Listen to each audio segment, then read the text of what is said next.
Match day 12 in the Premier League, and I can finally sit here and say West Ham United have won a Premier League match.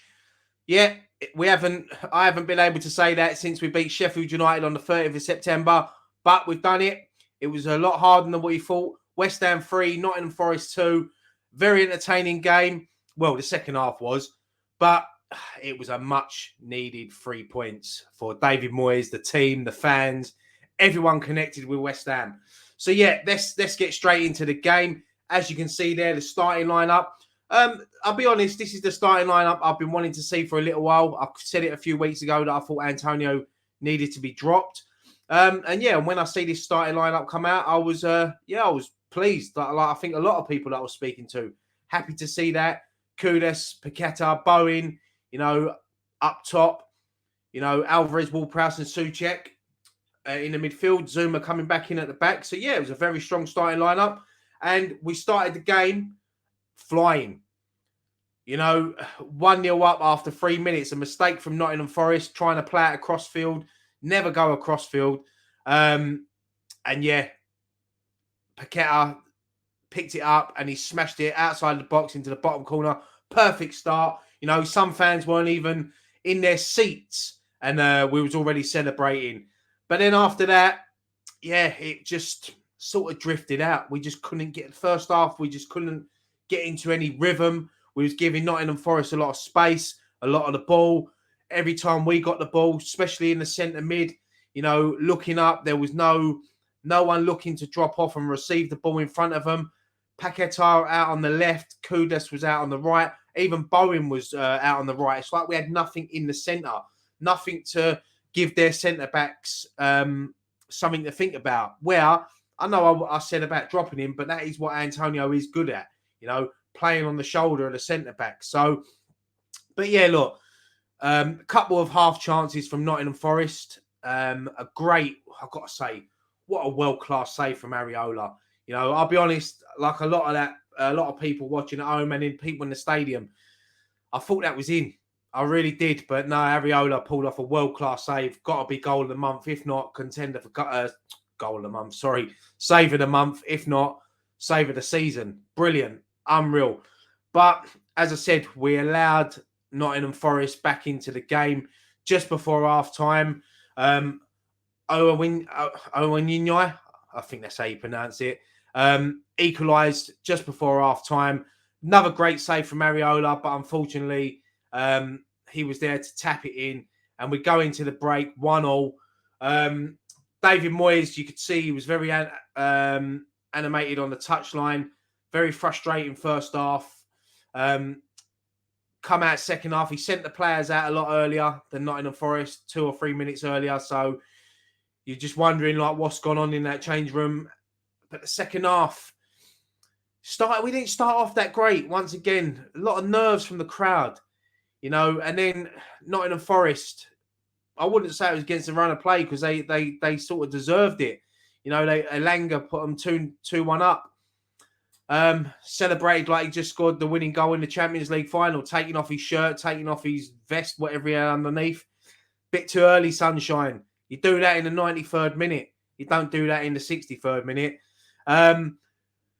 Probably, I'll be honest, I think that goal is the kick up the arse that we needed. Because just after that, and we scored, Jarrod Bowen scored, equalised at the perfect time. Because it didn't give us, the crowd, enough time to sort of, even though we're frustrated, just to get on them players' backs a bit. Because if we wouldn't have equalised 2 minutes after, I don't think we'd win the game. I really don't. I think the crowd would have been right on top of the players. The nerves would have gone onto the pitch and it could have been one of them games. But yeah, James Ward-Prowse with his first assist of the game, pinpoint corner onto Bowen. Bowen's not the tallest of players, but he rose above everyone else and he headed us back into the game. And yeah, Jarrod Bowen's form this season is unreal. 16 games, 9 goals, 3 assists, back in the England squad. What a start to the season he's had. And long may it continue. And another player I mentioned there, James Ward-Prowse. Him this season, honestly, his assists, 9 assists in all competitions so far this season. 2 goals. It's it's it's an unbelievable contribution to the team. And can you imagine where we'd be without someone like James Ward-Prowse? I know he gets a lot of stick from some fans about his contributions in the game, and sometimes I do think that he can do a bit better. But he's a passing, his assisting abilities are unreal. And if you can just build that around him, and that's why I said earlier in the season, in the last few games, he has dropped off a bit because he's been playing a bit more deeper. Where when you look at the beginning of the season, he had that protection of Soucek and Alvarez around him that allowed him to go forward a bit more. And I think that's what we need to see, because you give him the space. You know, he's compared a lot to David Beckham, the way David Beckham plays. And when you watch their games, they are pretty similar. But David Beckham just had that little bit more to his game. But James Ward-Prowse has got the ability to reach that level, because he's assists, honestly, it's ridiculous. 15 games and 9 assists already. You know, if we can just get that balance right once again in midfield. You know, when I look at James Ward-Prowse, I see him sometimes pick up the ball, and especially yesterday, and he's looking for that forward run. But he's got to go wide because Kudus is out on the right, Paqueta's out on the left, Bowen was drifting out as well. So if we can get that balance right in midfield. But what an assist from James Ward-Prowse. He had a couple yesterday. We had a couple of chances to nick it. Thomas Soucek hitting the crossbar. He was unlucky. I thought Soucek got a lot of stick yesterday from some people I see on social media. I know you shouldn't always read on social media what people say. Never take it as gospel. But yeah, I thought he done all right yesterday. And when we made that substitution, when we brought Alvarez off for Antonio, I thought Antonio coming on was at the perfect time, because then Nottingham Forest defenders would have been thinking, oh, here we go. Oh, last 10 minutes, we're in for a battle now. And that's what I wanted Antonio to do when he comes off the bench, to give the opposition defenders something to think about, bully them, create opportunities. But Thomas Soucek, I was looking and thinking, who goes off, Alvarez or Soucek? And I was thinking to myself, do you know what? Leave Soucek on, because if anything's going to come and if we're going to get a winner in this game, he's going to be involved in it. He had that chance where he hit the crossbar. After that, he had another great header, which was a great save by Nottingham Forest goalkeeper to tip it over. And then in the 88th minute, James Ward-Prowse puts that ball down at the corner flag, takes a deep breath, whips in one of his balls. Well, hang on. that sounded wrong, didn't it? Whipped in a great ball. And there he was. Thomas Soucek with a great header, great finish. And he deserved that goal. I think he, as I said, he got himself in a couple of positions yesterday to try to win us that game. He was unlucky, but no, it's good to see Soucek get the winner. And look, it was a much-needed win. We needed that win, because a defeat yesterday, with the way the results have gone over the weekend, we would have gone down to, I think, 16th. But beating Nottingham Forest yesterday, we've gone up to 9th, back into the top 10. You know, we've ended that horrible run of form. So it was a much needed win. When you look at our next 5 Premier League fixtures, Burnley away, Palace at home, Spurs away, Fulham away, Wolves at home. You know, they're very, very difficult games. 3 London derbies in there as well. But they're games that we can win on our day. We can mix it. We can beat these teams. So the international break obviously has come. Has it come at the right time? Has it come at the wrong time? I don't know, but I think it's come at the right time. We needed that break. You know, we can come back fresh. You know, we've got a difficult away game against Burnley. As I said last week, Burnley haven't won at home all season, and usually when you ain't won at home, you want to play West Ham. So it's going to be a very difficult game going up to Turf Moor. But look, going back to yesterday, I was impressed with Lucas Paqueta yesterday. You know, unbelievable game. You know, great goal. 2 goals in a week. Obviously got the winner against Olympiacos. Yeah, I thought his all-round game was good yesterday. You know, sometimes he does drift in and out of the game, but with players like that, you can't expect him to be on form as much as we want him to be. You can't expect to be on form all game. But when he gets the ball, it's about what he does with it. And yeah, he was brilliant yesterday. Kudus as well, I thought had Had an half-decent game. I thought he started lively. Another one sort of drifted out of the game a little bit, but when he's on that pitch, you always feel that he's going to create something, make something happen. And he's starting to get used to Premier League life, and I think over the next few weeks, because I think we're going to lose him in January to the African Cup of Nations, which is going to be a massive blow. But yeah, I think over these next few weeks, as I said, we've got some crucial games coming up, 5 in the Premier League. I think obviously we've got a couple in Europe to play. We've got the League Cup quarter-final up at Anfield. So it's going to be a mental few weeks for West Ham. Busy. But Alvarez, very quiet yesterday. Done his job, breaking up play.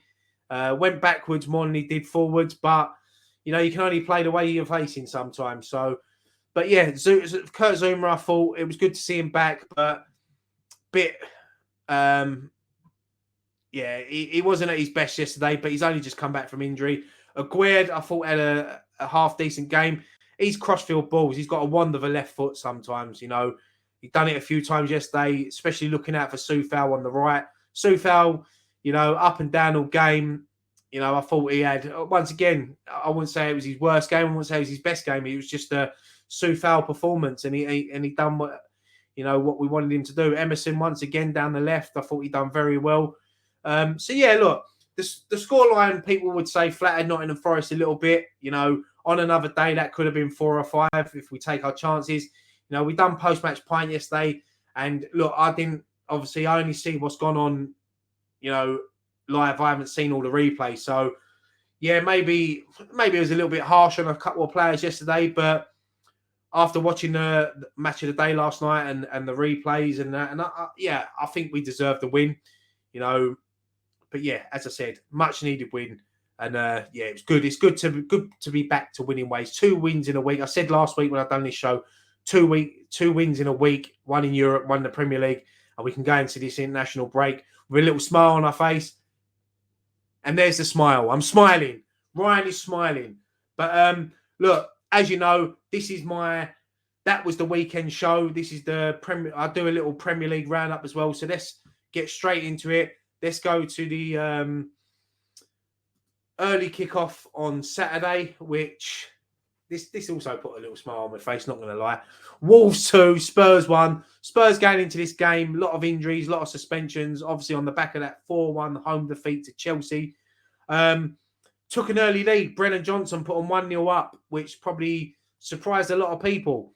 But yeah, it was Spurs had chances, Wolves had chances, but Wolves come alive in the 91st minute when Sariba, what a finish.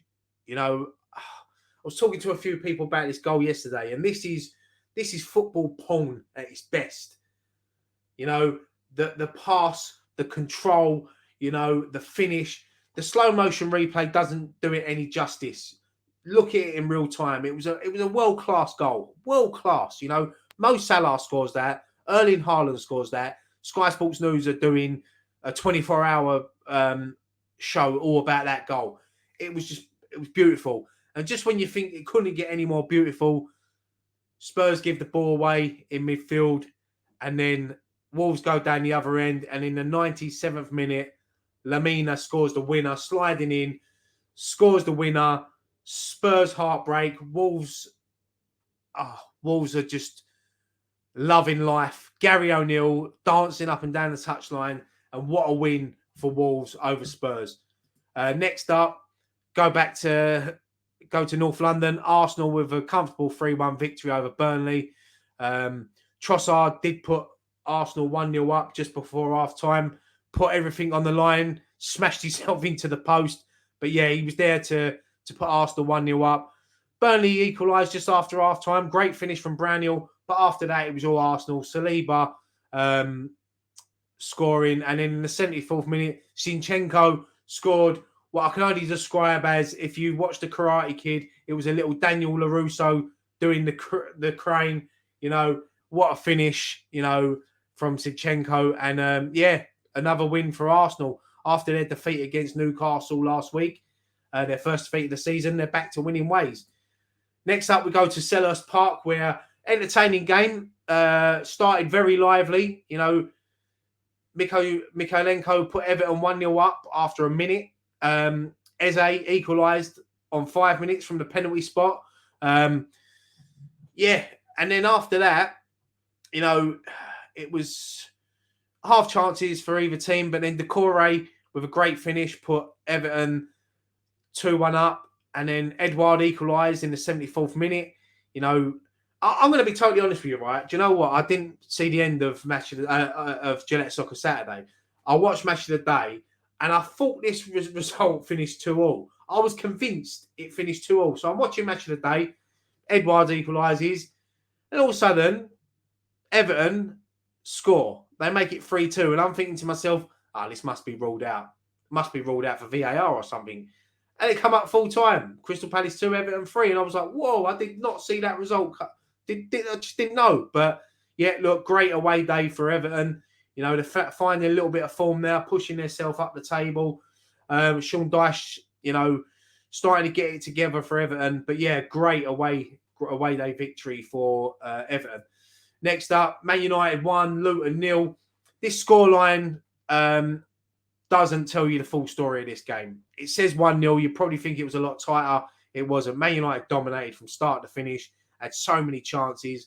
But poor finishing, poor decision making is why they've only won this game 1-0.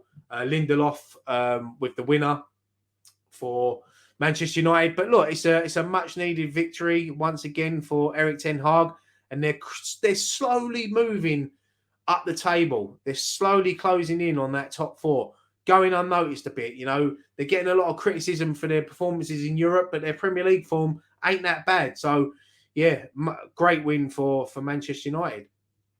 Next up, finishing off the Saturday games, Bournemouth 2, Newcastle 0. I watched this game. Solanke with both the goals.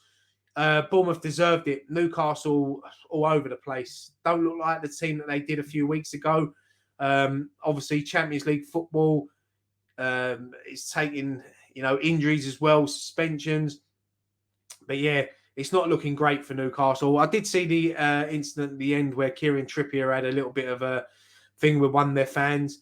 What their fans got to understand, and I'm not, listen, this is not all Newcastle fan. I'm basically saying it to this Newcastle fan that got involved. You're in the Champions League. You're in the quarterfinals of the League Cup. You're going well in the Premier League. You're going to lose. You're not going to win every week. Remember, you know, you're Newcastle United.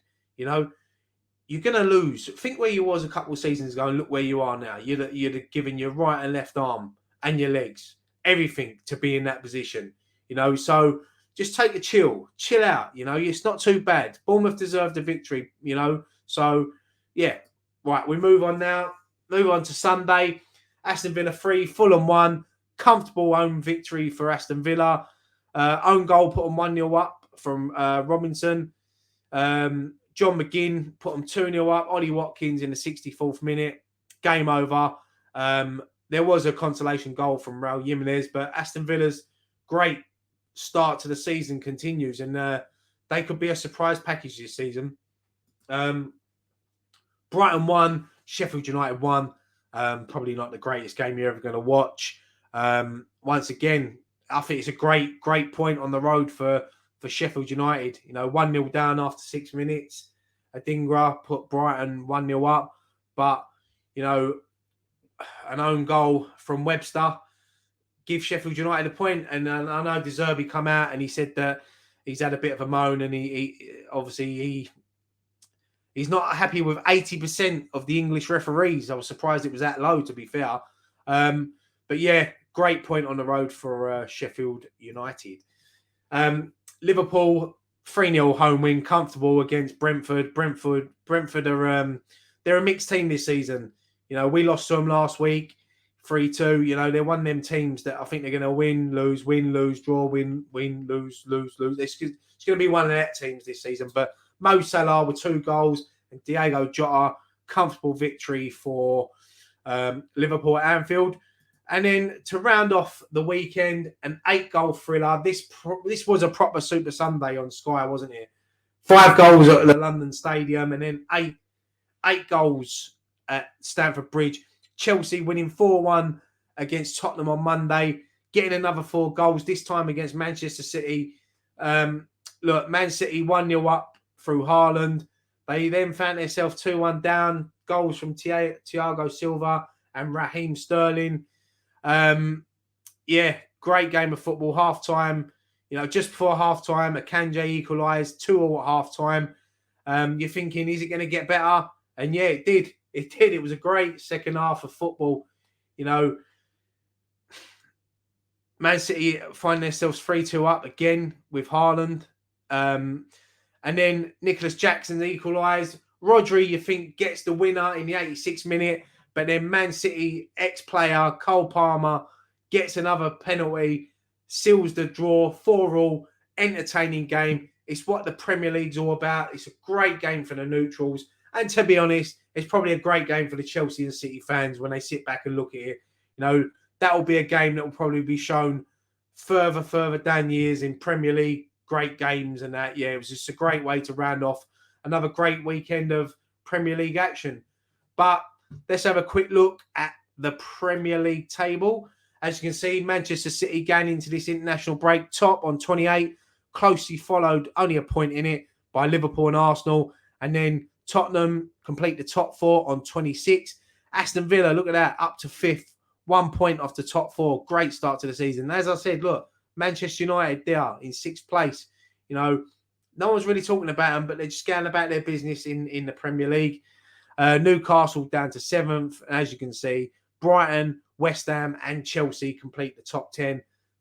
That looks much better for a West Ham fan. I want it to be better. Of course I do. I want to be a bit more up there. I want to be around the 6th or 7th place. I'll take that. I'll take top 4, but I'm not going to be greedy.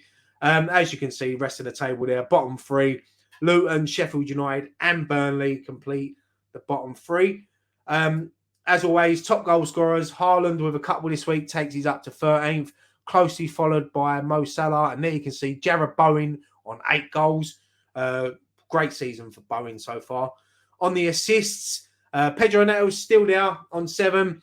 He hasn't, obviously, he's been out injured, so he will probably, he's going to be out for a little while, I think. So we'll probably see him drop off the top of this list over the next few weeks. But yeah, look at that. James Ward-Prowse on 5. Look at that. Soufal's still in there. He's hanging on. Soufal is still in there. Clean sheets. Sam Johnson's still there on 5. Joint with Nick Pope. But yeah, usual suspects on there. Usual suspects.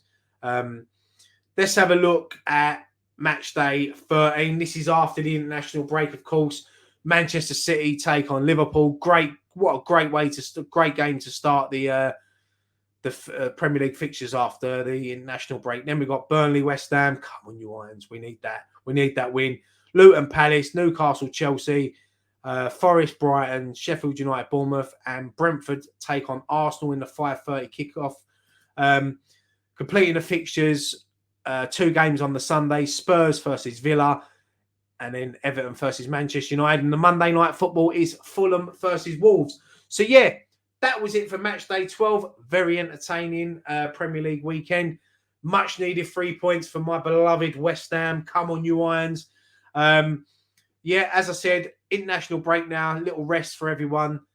England take on Malta and North Macedonia. So we should hopefully see a few goals in them games from England. Great little away trip that for the England fans going to Malta. Oh, no, we're at home.